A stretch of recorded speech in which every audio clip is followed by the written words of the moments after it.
Even before Superman released and hope-pilled the world, James Gunn has been teasing a mystery sequel that he's been writing himself, which is great for someone like me who's already going through Superman withdrawals. Rewatching it daily isn't enough, okay? I need more. Despite how many times Gunn has been questioned on what the movie actually is, he refuses to disclose exactly what he's cooking up. At the very least, he did let us know what it won't be, which is nice, as he ruled out both a World's Finest film, which is a bummer, but it makes sense because Batman hasn't been properly introduced yet, and another Batman vs Superman movie, which is great because if I ever see those two fight again in my lifetime, it'll be too soon. So while we might not know exactly what he's planning, it got me thinking about what I want to see out of a sequel that Superman plays a substantial role in. I almost made an entire video going through several pitches, but I think there's only one that I truly need to see when James reloads the gun for this highly anticipated follow-up.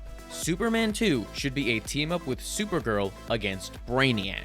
The first film set this up clear as day, and I'd be both shocked and a little disappointed if they went another direction. Superman's behind-the-scenes documentary even seems to tease this idea with an official storyboard showing Superman, Supergirl, and Brainiac all together. So surely that has to mean something, right? Brainiac is one of the most interesting villains in DC, period. Despite that, we've never had the honor of seeing his green head in live action. Unless you watched Krypton, where they had this gorgeous design, but this is probably the first most of you are hearing about that because only 8 people watched Krypton. There has never been a better time to bring Brainiac into live action than right now. He could be the driving force that finally brings Superman and Supergirl together, but also expand on the themes of the first film and tie up some loose ends. It also helps that we've never seen Superman and Supergirl share the frame together in a movie, because The Flash doesn't count. I refuse to let that horrifying scene be their first on-screen appearance together. These are the two heavy hitters kicking off this new era for the DCU. With Supergirl set to release in less than a year as the next chapter of the Superman saga, it feels like they're perfectly paving the way for this team-up. It's classic crossover logic. You build each character up in their own movie and then bring them together for the big event. Superman has already laid the foundation for this in a really important way too.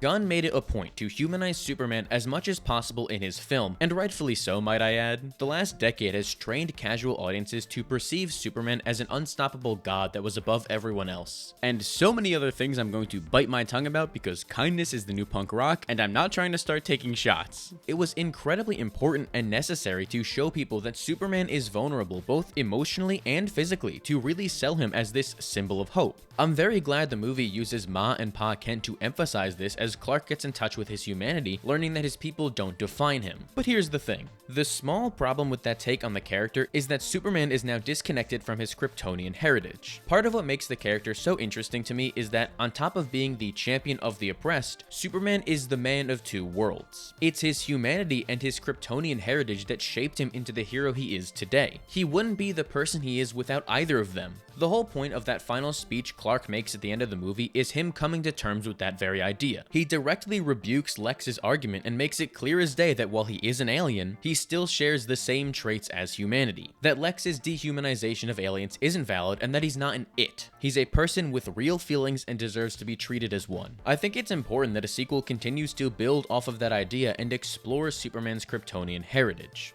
Making him choose between two cultures goes against what Superman has always embodied, and introducing Supergirl at this point is the perfect way to amend that. While Clark never got to experience Krypton since he was just a hydrogen baby at the time his planet exploded like a watermelon, Kara got to live out 13 years among her people. She was able to experience their rich culture and start to understand the politics of this doomed planet, and it's that experience that can come in hand here with Clark. It could help them come closer together, as there's clearly a disconnect between the two considering how dismissive Clark is of Kara in that final scene, clearly disapproving of the way she handles herself. She would be able to clue him in on what Krypton was like and allow Clark to appreciate his other culture rather than just write it off entirely. Clark would also be able to help Kara learn to appreciate humanity, as it seems like she clearly enjoys being off-world a little too much. They'd be able to balance each other out to give the other a greater understanding of what they've been missing out on. Now that Clark's perception of Krypton and his parents has been shattered forever, forcing him to work with Kara is exactly what he needs right now. And we may as well address the harem-shaped elephant in the room and talk about that message. Gonna be honest with you real quick, I don't really know what a harem is, and at this point I'm too afraid to ask, but we'll just roll with it. If there's one thing about James Gunn, he loves making a big change to every character he adapts to make that version his own, and with Superman, it came with Krypton. In the DCU, Jor-El and Lara are both evil as they sent Clark to Earth to conquer the place. A shocking revelation to Clark as it changes everything he thought he knew about his purpose, and even more surprising to diehard Superman fans. I think this hypothetical Super Cousins movie I am manifesting has a unique opportunity to explore this message more. As much as I do really like the idea that Superman chooses to be a good person every day, not because it's his destiny, but because that's the person he wants to be, I will say that I agree this change muddies the immigrant allegory a bit. If Superman comes from a planet where all of his people are evil, it does a whole lot of damage to that perception of culture and makes him much less relatable as they reinforce stereotypes about immigrants. But don't fret, because I think there's a really interesting way we can keep the message as is, all while still giving Clark a chance to grow and accept the Kryptonian part of his character.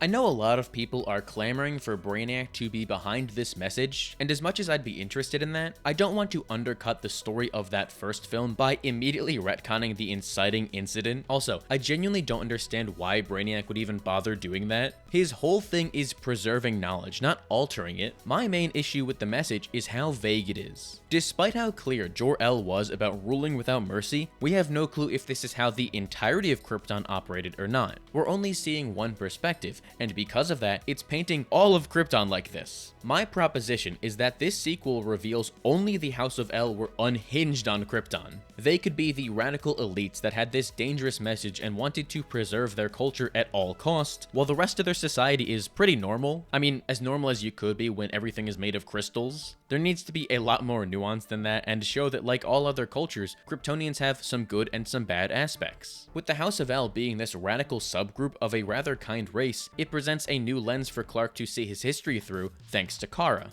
She would be able to shed some light on the situation for him, and this could also explain why Kara is the way she is. Listen, I'm not saying it's a problem or that I could fix her or anything. I'm saying that I could accept her for who she is and let her make me worse if anything. But Kara isn't exactly perfect. She's a drunk party girl going planet to planet, drowning her sorrows in alcohol. And while I don't know the reason for that yet, as I refuse to read Woman of Tomorrow until after the movie comes out so I don't give myself astronomically high expectations, this could be the reason for why she's a human car crash. I hope that doesn't contradict anything in the comic, but just let me cook for a second. Kara grew up on Krypton and has first-hand experience dealing with the House of El. Maybe she wasn't lucky enough to have the best childhood there, and that traumatized her. Emotionally scarred and trying to heal those wounds with alcohol to numb the pain. It's no wonder she wouldn't want to get close to Clark because he is a constant reminder of that past, and maybe she herself was scared Clark would grow up to be like them.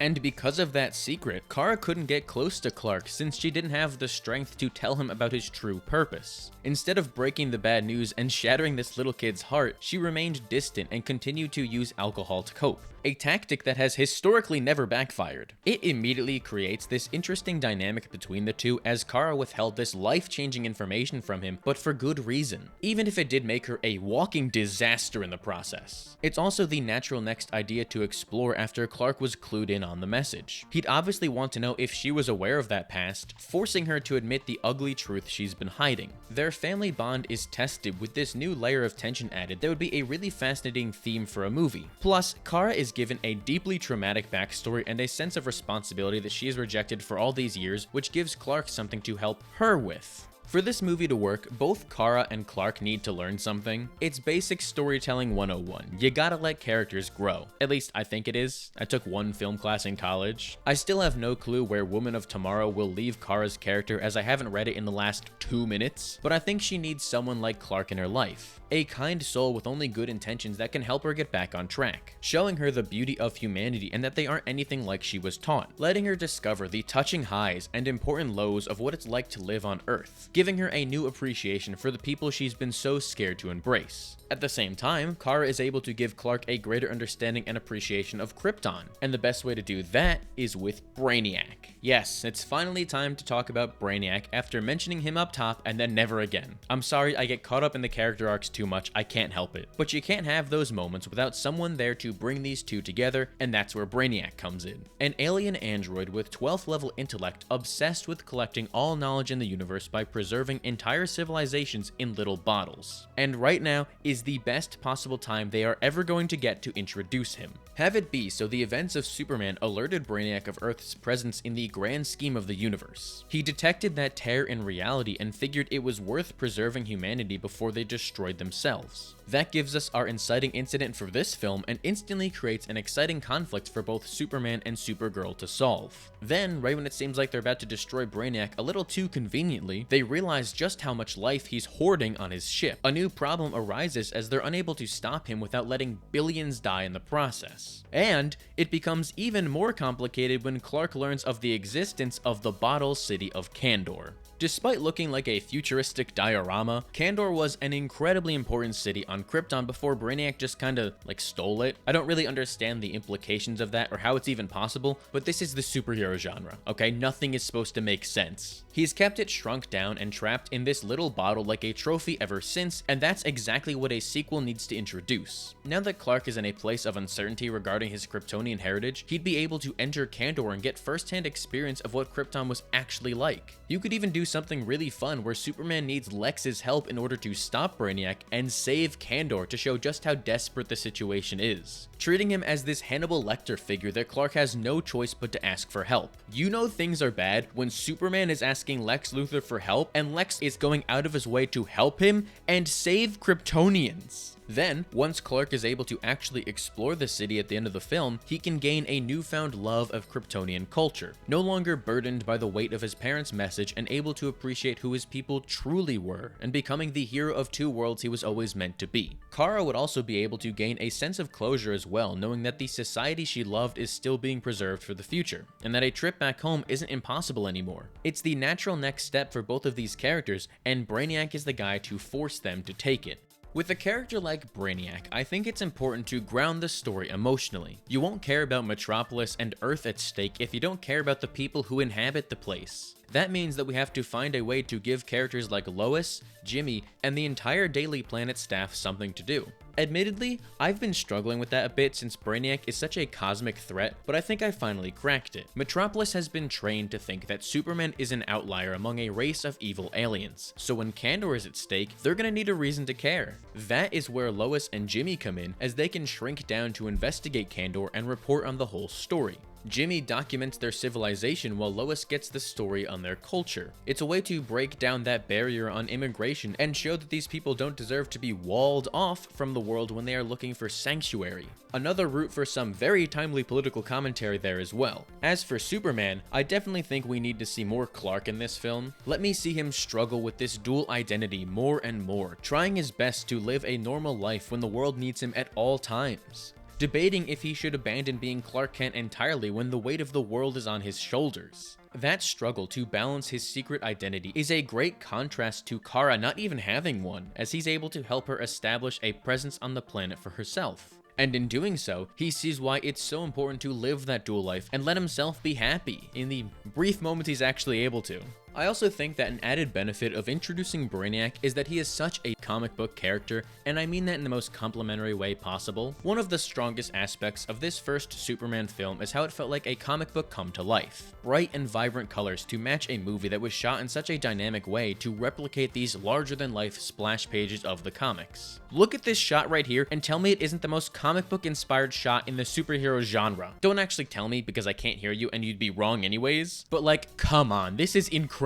More than just visually though, Gunn didn't shy away from the goofier aspects of Superman's mythos. Krypto the Superdog is one of the most important characters in the entire film. We casually see kaijus, anti-proton rivers, pocket dimensions, and interdimensional ips pop up throughout the film. This world is completely unlike our own, and one that somebody like Brainiac would thrive in. Introduced at the top of the Silver Age of comics, a generation defined by its sci-fi whimsy, Brainiac is as comic booky of a character as you can get. I mean, come on, he's a green man who flies around in a giant skull and traps cities in bottles. And it's the coolest, most intimidating thing ever. A character like Brainiac was practically made for this universe, and including him in the sequel is a great way to double down on that over-the-top aesthetic and tone Gunn is going for. Lex Luthor is the most grounded Superman villain you can get, and while I love him and that really bald head, Brainiac just feels like a step up in terms of scale and the comic book ideas I yearn for in live action. I absolutely loved Superman and think it did a great job not only creating a whole new universe, but reminding people why this character is so interesting in the first place. Gunn had a Herculean task ahead of him fixing the public perception surrounding this character, and I think he knocked it out of the park. I've seen so much praise for Superman lately from people who were just saying that he was boring, my least favorite take of all time. So to now see a vulnerable and hopeful version of Superman in touch with his humanity, connect with people all around the world, put the biggest smile on my face. But this is a version of Superman who was only 3 years into his superheroing career, which means there's always room for growth. Centering this sequel around Clark's relationship with Supergirl is a great way to add another layer of depth to the Man of Steel, all while making Supergirl confront her past is a recipe for success. But you throw in Brainiac on top of all that, finally getting his due in a Superman film after 50 years? I don't think it gets much better than that. Unless, that is, we scrap all of that and instead use my GOAT, Mr. Mixoplex. Mr. Mixoplex? Mr. Mixoplex? Okay, you know, it's gonna take me a while to figure out the correct pronunciation, so why don't you just let me know down below what you want to see out of a Superman sequel. I would genuinely love to hear what everyone has to say and continue the conversation down below. And while you're at it, make sure to give the video a like and subscribe so you don't miss the next one. If you don't do it, I'm gonna trap you in a bottle and it's so boring in there. So just subscribe for more videos like this instead.